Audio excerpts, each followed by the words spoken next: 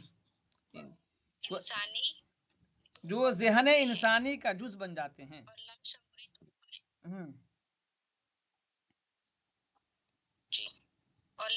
طور پر ایک نسل سے دوسرے اور دوسرے سے تیسری نسل کو منتقل ہوتے رہتے ہیں.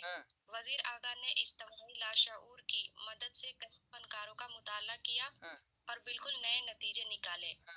اس سلسلے میں میراجی کا نام لیا جا سکتا ہے، جن کا ظاہر ایسا انوکھا تھا کہ لوگ اسی میں الجھے رہے.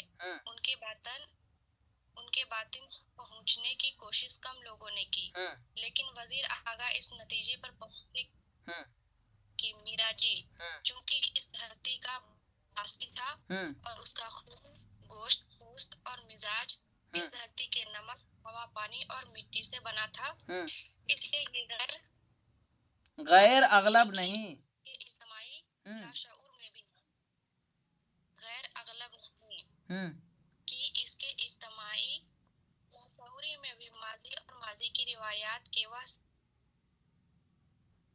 سارے نقوش موجود ہوں جو روشنی میں آنے کے لیے بےتاب تھے. میراسین کی حیاتی محض ہستی حیاتی نہیں ہے. میراسین کی ہستی محض اس لاشعوری رجحان کو جنبش میں لانے کا موجب بنی اور میرا جی نے اپنی نظم کے ذریعے اس صدیوں پرانی وابستگی اور پوجا کو کاغذ پر منتقل کر دیا. اچھا دیکھیے یہاں، یعنی جس تفکیر اور جس تدبیر کے ذریعے وزیر آغا نے کام لیا، میرا جی نے بھی اس سے کام لیا تھا اپنی نظموں میں. تو ان کے بارے میں ہی ایک قول ہے. وزیر آغا اس نتیجے پر پہنچے. کس نتیجے پر؟ میرا جی کے بارے میں لکھتے ہیں کہ میرا جی چونکہ اس دھرتی کا باسی تھا، یعنی رہنے والا باشندہ تھا، اور اس کا خون، گوشت، پوست اور مزاج اس دھرتی کے نمک، ہوا، پانی اور مٹی سے بنا تھا. یعنی بتا رہے ہیں کہ اس دھرتی سے اور اس زمین سے میرا جی کی کس قدر گہری لگاؤ تھا، جو ہے اس کے بارے میں بتا رہی ہے. غیر اغلب نہیں کہ اس کے اجتماعی لاشعور میں ماضی اور ماضی کی روایات کے وہ سارے نقوش موجود ہوں جو روشنی میں آنے کے لیے بتاب ہیں. یہ قول یاد رکھیے گا. میراسین کی ہستی محض اس لاشعوری رجحان کو جنبش میں لانے کا موجب بنی اور میرا جی نے اپنی نظم کے ذریعے اس صدیوں پرانی وابستگی اور پوجا کو کاغذ پر منتقل کر دیا. اچھا، اتنا بڑا اگر یاد نہیں ہو رہا تو میراسین کی ہستی ایک نام ہے. یہاں میراسین کی ہستی محض اس لاشعوری رجحان کو جنبش میں لانے کا موجب بنی اور میرا جی نے، یعنی میراسین ہستی ایک شخصیت ہے جس نے اس تحریک کو تھوڑا سا نہیں یہاں دیکھیے جملہ سمجھا جائے گا. میراسین کی ہستی نہیں، شخصیت ہیں. دیکھیے کہنے میراسین کی ہستی محض اس لاشعوری رجحان کو جنبش میں لانے کا موجب بنی، یعنی میراسین کی جو ایک ہستی ہے اس نے اس موضوع کو چھیڑا اور میرا جی نے اس کو پائے تکمیل پہنچایا. آگے کیا کر رہے ہیں؟ انہوں موجب بنے اور میرا جی نے اپنی نظم کے ذریعے صدیوں پرانی وابستگی اور پوجا کو کاغذ پر منتقل کر دیا. کہتے ہیں نا کہ کسی تحریک اور کسی رجحان کو کوئی چھیڑتا ہے تو اس کے بعد والا آ کر اس کو آگے بڑھاتا. ابھی ہم لوگ پڑھے تو اس میں کئی پچھلے نقادوں میں کہ نقاد کا کام کیا ہے کہ اپنے رائے کو اس وہاں لا کر چھوڑ دے تاکہ اگلی نسل آئے تو وہاں سے اپنی بات کو اور اپنے تنقیدی رویے کو آگے بڑھا سکے. یہ بات تھی. اب آگے آ جائیے. ہو سکتا اچھا بتا رہا ہوں، بولیے. مطلب جو دوسرے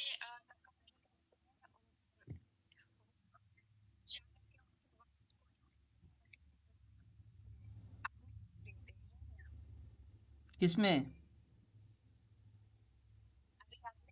ہم یہ کہیں پچھلی باتوں میں، پچھلے پیراگراف میں، پچھلے سبق میں ہم نے کیا پڑھا تھا کہ ایک نقاد وہاں جا کر اپنی بات کو چھوڑتا ہے جہاں سے ایک نئی نسل آ کر اس بات کو آگے بڑھاتا ہے. مثال کے طور پر کارل مارکس نے مارکسزم کا جھنڈا لہرایا، علم بلند کیا. اس کے بعد کیا ہوا؟ ترقی پسند ایک تحریک چل پڑی، لیکن اس قدر چل پڑی پھر بعد میں جا کے اس میں برائی آ گئی. پھر کیا لوگوں نے اس کو چھوڑ دیا اور کیا پکڑ لیا؟ پھر جدیدیت، پھر ماں بعد جدیدیت، دھیرے دھیرے دھیرے دھیرے آگے بڑھتے چلے گئے. ٹھیک ہے. اب دیکھیے کہہ رہے ہیں کہ اقتباس پیش کرنے کے بعد انور سدید لکھتے ہیں کہ یہی نہیں بلکہ وزیر آگا نے میرا جی کی نظموں سے وشنو مت کے تصورات بھی ڈھونڈ نکالے اور اس کی نظموں کے جنسی پہلو کو وشنو بھکتی تحریک کے اثرات کا نتیجہ قرار دیا. اب ایک سوال یہ بچ جائے گا کہ کس کی نظموں کو وشنو بھکتی تحریک کے اثرات کا نتیجہ قرار دیا گیا؟ بتائیے. میرا جی. وزیر آگا کی اس کاوش کے بعد میرا جی کی شاعری کی طرف زیادہ توجہ کی گئی. چلیے یہاں سے کوئی اور پڑھیے. پڑھیے کوئی. جی سر. آغا نے اپنی تقریر میں تہذیب اور نفسیات کی طرف خاص توجہ کی ہے، لیکن تنقید کے باقی حربوں کو بھی نظر انداز نہیں کیا. انہوں نے سماج کے تعلق سے بھی ادب کا مطالعہ کیا ہے، مذہبیات اور انتھراپولوجی سے بھی مدد لی ہے. ان کا طریقہ کار یہ ہے کہ انتھراپولوجی کا مطلب کیا ہوتا ہے؟ انتھراپولوجی کا مطلب کیا ہوتا ہے؟ کوئی بتائیے. انتھراپولوجی ہوتا ہے یہ ایک اسٹڈی، مطلب کس طرح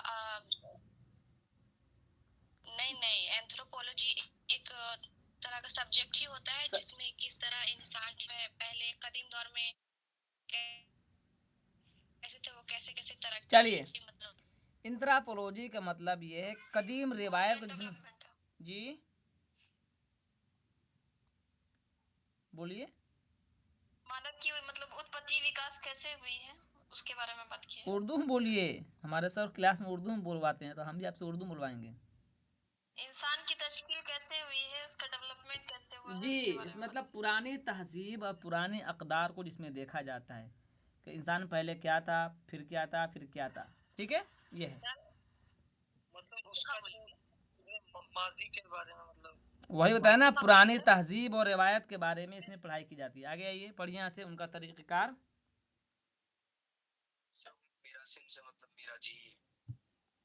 اچھا لیکن اس بات سمجھ میں نہیں آئے گا کہ میرا جی ہی ہے. وہاں لکھا ہے کیا میرا سین تو میرا جی کی محبوبہ کا نام تھا. میرا سین ہاں ایک شخص سے دو نہیں ہو سکتی، انہوں نے صاف لکھا اس نے. چلیے. ان کا طریقہ کار یہ ہے کہ تنقید کے لیے وہ کسی فن پارے کا انتخاب کر لیتے ہیں،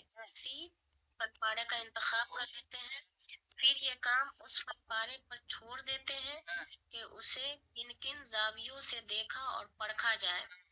مطلب یہ کہ وہ فن پارے کے مطالبات کو نظر انداز نہیں کرتے بلکہ اسے مرکزی حیثیت دیتے ہیں. فن پارے کے مطالعے میں وزیر آگا. چلیے رک جائیے کوئی اور پڑھیے.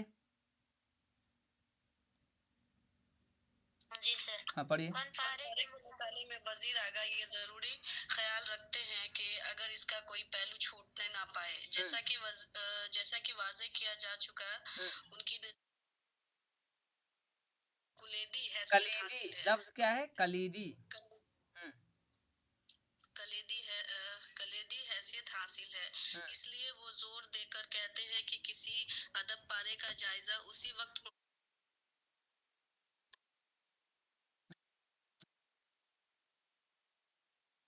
نظر انداز نہ کیا جائے.